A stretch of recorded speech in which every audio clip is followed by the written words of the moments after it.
বন্ধু, আপনি মানুন বা না মানুন, কিন্তু একটা জিনিস আপনাকে মানতে হবে, সেটা হচ্ছে মার্কেটে, স্টক মার্কেটের ম্যানিপুলেশন। পৃথিবীতে সব দেশ, দুনিয়া, টাইম সব কিছু পাল্টে যাবে, কিন্তু স্টক মার্কেটের ম্যানিপুলেশন কখনো চেঞ্জ হয় না। বিভিন্ন টাইম ওয়াইজ ঘুরে ঘুরে এক এক রকম আসে।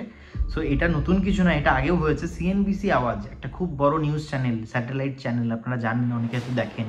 তো এই নিউজ চ্যানেলে শুক্রবার দিন সারা দিন ওরা নিউজ দেখিয়েছে কি ফাইন্যান্স মিনিস্ট্রির তরফ থেকে কিছু নিউজ আসতে চলেছে, কি কিছু ইনকাম ট্যাক্সের কিছু জিনিস চেঞ্জ হতে পারে, কিছু স্ল্যাব বা সামথিং কিছু। তো ফাইন্যান্স মিনিস্ট্রি সরাসরি নির্মলা সীতারামন ম্যাম নিজে ওই টুইটটাকে রিটুইট করে বলে এরকম কিছু না, পিওর স্পেকুলেশন হচ্ছে, গ্যাম্বলিং স্পেকুলেশন, এরা ফ্যাক্ট চেক করে নি, সরি সিএনবিসি। এরকম একটা রিপ্লাই আমি এখানে দেখাচ্ছি আপনাদের সামনে, দেখুন।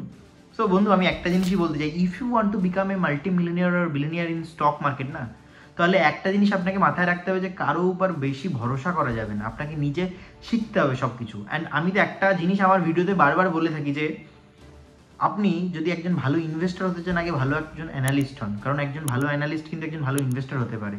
তো নিজে ফ্যাক্টগুলো শিখুন, বোঝা শুরু করুন।